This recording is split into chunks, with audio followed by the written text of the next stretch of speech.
kind of embarrassing last night. Oh no, what happened?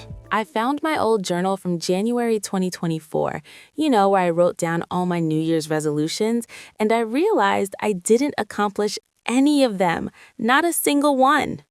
Okay, that's pretty bad. I know. I had this whole list: learn Spanish, run a marathon, read 50 books, and 2 years later, nothing. I started learning Spanish for like 2 weeks. I never ran that marathon, and I think I read maybe 10 books. Honestly, that's pretty normal. Most people abandon their goals by February. The problem isn't setting goals, it's actually following through and tracking your progress. Exactly, which is why today's topic is perfect. We need to talk about goals and progress. Yes, not just how to set goals, but how to talk about them in English, how to share your progress, admit when you're struggling, and celebrate when you succeed. Hey everyone, welcome to SpeakFlow English. I'm Anna. And I'm Mark.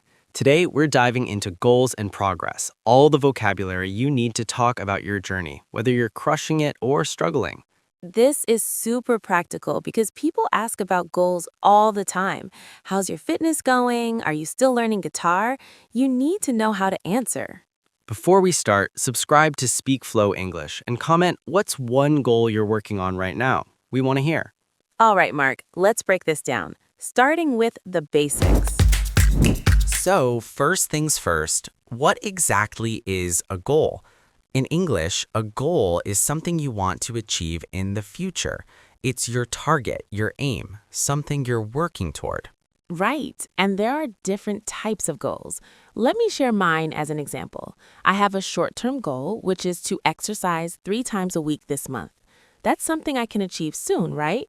But I also have a long-term goal, which is to run a half marathon by the end of this year. That's going to take months of training. Perfect examples. So short-term goals are things you can achieve in days, weeks, or a few months. Long-term goals might take 6 months, a year, or even longer. I have a long-term goal to become fluent in Spanish. That's definitely not happening in a month. Probably not.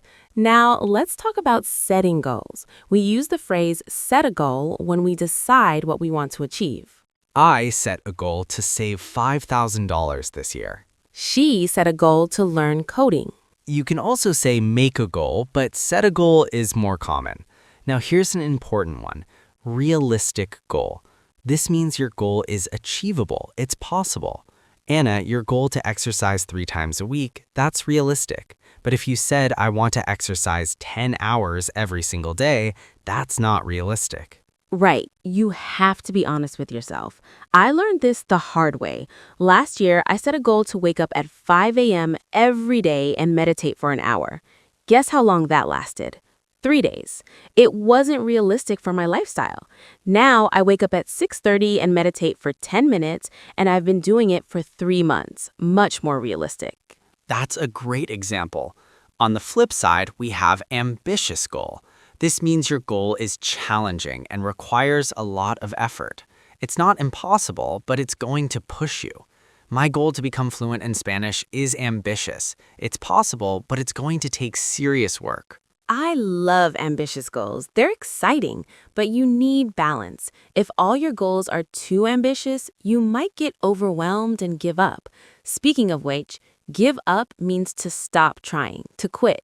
I don't want to give up on my goal. She gave up after 2 weeks. Giving up is normal. Everyone does it sometimes, but the key is to recognize when you're about to give up and push through.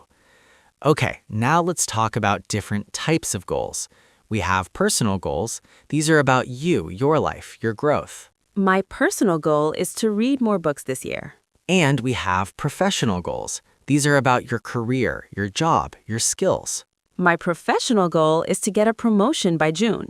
Health or fitness goals. I want to lose 10 pounds. That's my health goal. Financial goals, about money. I want to save for a vacation. See how we can categorize goals. It helps you organize what you're working on. Now, here's a really useful phrase. Achieve a goal or reach a goal. Both mean you successfully completed your goal. I finally achieved my goal of running 5K. He reached his goal of learning guitar. This feels amazing when you can say this. There's nothing better than telling someone, I achieved my goal. It's such a proud moment. Okay, so we've set our goals. Now we need to talk about progress. Progress means improvement, moving forward toward your goal. Make progress is the most common phrase. I'm making progress with my Spanish. How's your fitness going? Are you making progress? Yes, slow progress, but it's progress. Exactly. Progress doesn't have to be huge. Even small steps count. That's why we say small steps or baby steps, tiny actions that move you forward. I'm taking small steps toward my goal. Every baby step counts. So true. Now, track your progress means to monitor and record your improvement. This is super important. If you don't track your progress, you won't know if you're actually improving. Right. I track my progress by writing in my journal every week. I write down how many times I exercised, how I felt, what went well, what was hard. It helps me see patterns. Mark, how do you track your progress with Spanish? I use an app that shows me how many days in a row I've practiced. It's called a streak, and I keep a list of new words I learn each week. Last month, I learned 80 new words. This month, I'm at 95, so I can see I'm improving. That's awesome. Tracking makes such a difference. Now let's talk about milestones. A milestone is an important point in your journey, a significant achievement along the way to your big goal. Reaching 100 days of practice was a huge milestone for me. My first milestone is to run 5K, then 10K, then eventually the half marathon. Milestones are like checkpoints in a video game. They keep you motivated because you're celebrating progress, not just waiting for the final goal. Speaking of motivation, stay motivated means to keep your energy and enthusiasm even when it's hard. How do you stay motivated when you don't see results? I stay motivated by reminding myself why I started. That's key, your why. I stay motivated by looking at my progress journal. When I feel like I'm not improving, I go back and read what I wrote a month ago, and I realize, wow, I've actually come so far. It's easy to forget how much you've improved if you don't track it. Totally. Now, let's talk about challenges and setbacks. A challenge is something difficult that tests you. Learning grammar is my biggest challenge. Running in cold weather is a real challenge. And a setback is when something goes wrong or you move backward. It's temporary, but it's frustrating. I had a setback when I got sick and couldn't exercise for 2 weeks. She had a setback when her computer crashed and she lost her work. Setbacks are so frustrating. Last month, I was doing great with Spanish, practicing every day, feeling confident. Then I went on vacation for a week, didn't practice at all, and when I came back, I felt like I forgot everything. It was such a setback. I had to spend 2 weeks just getting back to where I was before vacation. That's so relatable. I had a similar setback with my exercise goal. I was doing really well, working out 4 times a week, and then I twisted my ankle. I couldn't work out for 3 weeks. I was so annoyed. But you know what? Setbacks are part of the journey. Everyone experiences them. Exactly. The important thing is to not let a setback make you give up. You acknowledge it, you adjust, and you keep going. Now let's talk about how to actually talk about your progress with other people, because this comes up all the time in conversations. Someone asks, how's your goal going? And you need to respond. Let's start with positive responses. If things are going well, you can say, it's going great. I'm making good progress. I'm really happy with my progress so far. I'm on track. Everything's going according to plan. On track is such a useful phrase. It means you're progressing as expected, you're where you should be. Right, but what if things aren't going well? You can be honest. It's been challenging, but I'm not giving up. I've had some setbacks, but I'm getting back on track. Progress is slower than I expected, but I'm still working on it. I'm struggling a bit, to be honest, but I'm committed. See, you can be honest without being negative. It's okay to admit it's hard. Actually, I think people appreciate honesty. When someone asks me, how's your Spanish going? I don't pretend it's perfect. I say, it's tough. Some days I feel great. Other days I feel like I'm not improving at all. but I'm sticking with it, and people relate to that. Absolutely. Nobody's journey is perfect. Now, here are some questions people might ask you about your goals. How's it going is the most common. How's your fitness journey going? Are you still working on learning guitar? Have you made any progress with your goal? Did you achieve what you wanted? And here's a really important phrase, work toward. This means you're actively trying to achieve something. I'm working toward my goal of running a half marathon. What are you working toward right now? He's working toward a promotion at work. Now let's talk about success and celebration. Accomplish means to successfully complete something. I accomplished my goal of reading 20 books. She accomplished so much this year. And succeed means to achieve what you wanted. If you work hard, you'll succeed. He succeeded in learning to code. And when you succeed, you should celebrate. Don't skip this part. Celebrate your success means to acknowledge and feel proud of what you achieved. We should celebrate your success. You worked hard. I'm celebrating my milestone tonight. I'm so bad at this. I always move on to the next goal without celebrating. Like I finally ran my first 5K last month, which was huge for me, and I didn't even celebrate. I just immediately started thinking, okay, now I need to run 10K. My friend was like, Anna, stop. Enjoy this moment. You did something amazing. And she was right. Your friend is smart. Celebrating is important because it reinforces positive feelings about your goal. It reminds your brain, this feels good, I want to do this again. If you never celebrate, your brain just associates goals with hard work and no reward. Now you're less motivated for the next goal. That's such a good point. Okay, from now on, I'm celebrating every milestone, even small ones. Good. And celebration doesn't have to be big. It can be simple. Treat yourself to your favorite coffee. Tell a friend about your achievement. Take a day off to relax. Just acknowledge it. All right, let's talk about some advanced vocabulary for goals. Accountability. This means being responsible for your actions and progress. Having someone hold you accountable means they check in on you and make sure you're working toward your goal. My friend and I hold each other accountable for our fitness goals. I need accountability to stay on track. Having an accountability partner is super helpful. It's someone who's also working on a goal and you check in with each other. Mark, do you have an accountability partner?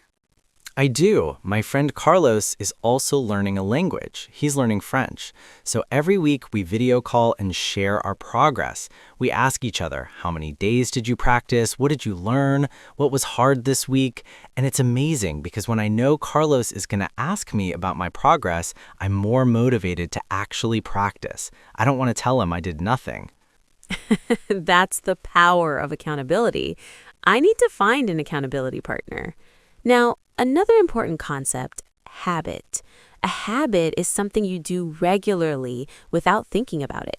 The key to achieving goals is turning your actions into habits. I'm trying to make exercise a habit. Once it becomes a habit, it's much easier. Exactly. At first, you have to force yourself, but after a few weeks, it becomes automatic. Like brushing your teeth. You don't debate whether to do it, you just do it. That's a habit. Now, consistency. This means doing something regularly, not skipping. Consistency is more important than intensity. The key to progress is consistency. So true. It's better to practice Spanish for 10 minutes every single day than to practice for 3 hours once a week. Consistency builds momentum. Speaking of which, momentum. This means the force that keeps you moving forward. Once you have momentum, it's easier to keep going. I'm building momentum with my goal. Don't lose your momentum. Keep going. Now, let's do a quick practice round. Anna, tell me, what's a goal you're currently working on and how's your progress? Okay, so right now I'm working on my fitness goal. I want to run a half marathon by December. It's a long-term goal, so I broke it down into milestones. My first milestone was to run 5K without stopping, and I achieved that last month. I was so proud. Right now, I'm working toward my second milestone, which is 10K. I'm making steady progress. I can currently run about 7K.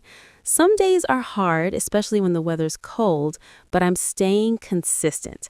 I run 3 times a week and I track my progress in an app. My biggest challenge is staying motivated when I don't see immediate results, but I remind myself that progress takes time. Overall, I'd say I'm on track. That's a perfect answer. You covered everything: your goal, your milestones, your progress, your challenges, and your mindset. My turn. I'm working on becoming conversational in Spanish. That's my long-term goal. I've been practicing for about 6 months now, so I'm still pretty early in my journey. My short-term goal is to practice at least 15 minutes every day, and I'm happy to say I've been consistent. I'm on a 45-day streak right now. My biggest accomplishment so far is that I can have basic conversations, like ordering food or asking for directions. That's a huge milestone for me. My challenge is understanding native speakers when they talk fast. It's still really difficult, but I'm not giving up. I'm working toward my goal one day at a time, and I'm celebrating small wins along the way. Love it. See, everyone, that's how you talk about goals and progress in English. Okay, let's bring this all together. Today, we covered so much. We talked about different types of goals: short-term, long-term, personal, professional, health, financial. We learned how to set realistic and ambitious goals. We talked about making progress, tracking progress, and hitting milestones. We covered challenges and setbacks and how they're normal. We learned how to talk about your progress with others, how to be honest when it's hard, and how to celebrate your success. And we discussed advanced concepts like accountability, habits, consistency, and momentum. The most important thing to remember: progress isn't always linear. Some weeks you'll feel amazing, other weeks you'll struggle. That's okay. What matters is that you don't give up. And talking about your goals helps. When you share your journey with others, you get support, accountability, and motivation. So don't keep your goals secret. Here's your challenge. Comment below and tell us one goal you're working on right now. Share your progress. Are you crushing it, struggling, somewhere in between? We want to hear your story. And if you found this episode helpful, subscribe to SpeakFlow English. Hit that like button. We create episodes like this every week to help you speak English naturally and confidently. Your goal might be to improve your English, and listening to this podcast is progress. You're making progress right now. That's a great point. Celebrate that. Thanks for listening, everyone. Keep working toward your goals. You've got this. See you in the next episode. Bye.